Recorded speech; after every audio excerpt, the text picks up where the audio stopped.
Seguimos con Brújula Internacional.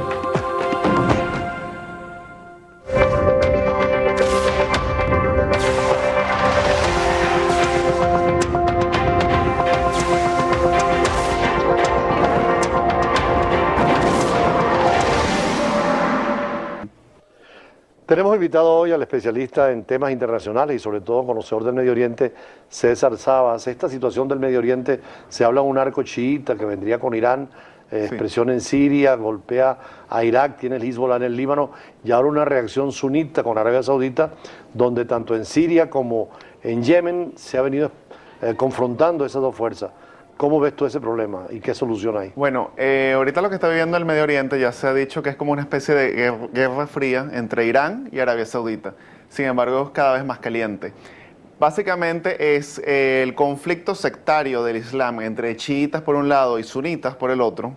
Recordemos que la mayoría de la población islámica es sunita, aproximadamente el 85%. Sin embargo, en el Golfo Pérsico son mayoría los chiitas, porque están en Irán, Irak, Bahrein, la costa saudita, que es chiita también. Entonces es un conflicto de intereses. Aunque los gobiernos ahí son sunitas todos menos Irán y Irak y Siria, que es una minoría. Siria.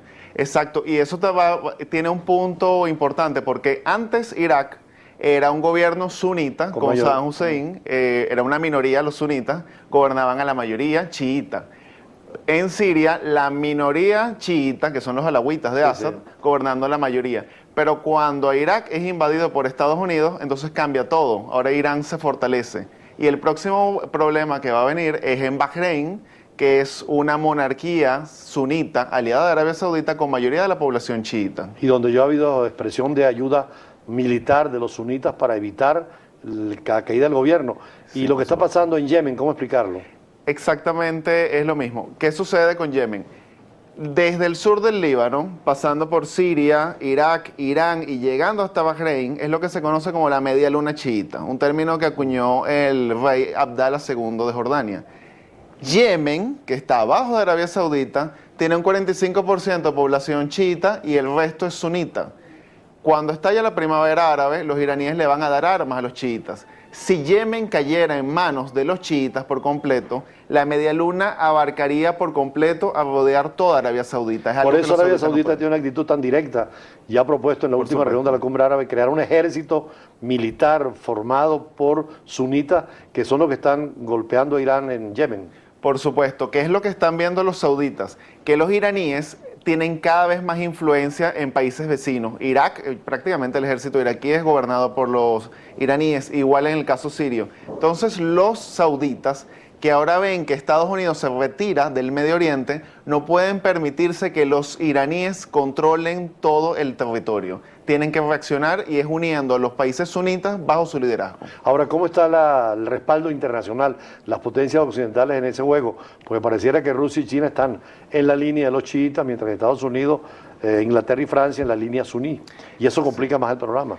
Bien, lo que sucede a Estados Unidos, en el caso de Rusia principalmente, es que los rusos tienen problemas con los sunitas en el Cáucaso, con el caso de los chechenos.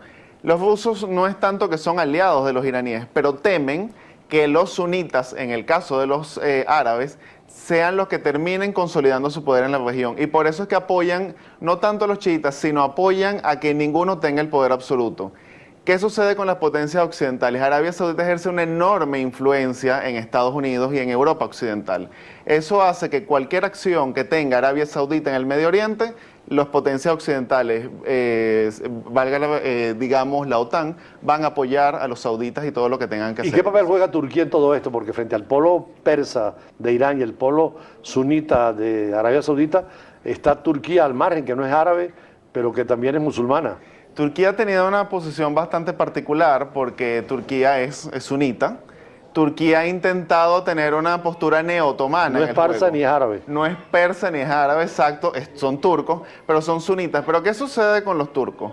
Cuando estalló la primavera árabe, ellos intentaron tener una postura imperial, apoyando a grupos como por ejemplo Hamas, como los hermanos musulmanes en Egipto, aliados de Qatar, que son enemigos de los sauditas. Eso en los últimos gobiernos turcos, ¿no? De Erdogan. Con Erdogan, exactamente. Pero esa alianza se ha ido a pique. ¿Por qué? Porque hubo el golpe de Estado en Egipto, Los hermanos musulmanes han perdido mucha popularidad en Egipto, Hamas también. Entonces Turquía ha tenido que ceder el liderazgo ante los sauditas. Hoy en día Turquía no puede ser un contrapeso de los chiitas, pero sí lo puede ser Arabia Saudita. ¿Qué debe hacer Venezuela para concluir dentro de este cuadro tan complejo en el Medio Oriente y en general América Latina? Principalmente no importar el problema. No podemos importar un problema que no es nuestro y no podemos involucrarnos en eso también, y mucho menos cuando no lo entendemos. Es lo que hace Brasil o Argentina o México. Es lo que hace Brasil o Argentina, exactamente. O sea, prudentes en el caso de Siria, prudentes en el caso de Palestina e Israel, prudentes en el caso de Yemen. Y siempre buscando nuestro propio interés nacional. Pero también propiciando las conversaciones y la paz en esa región. Exactamente.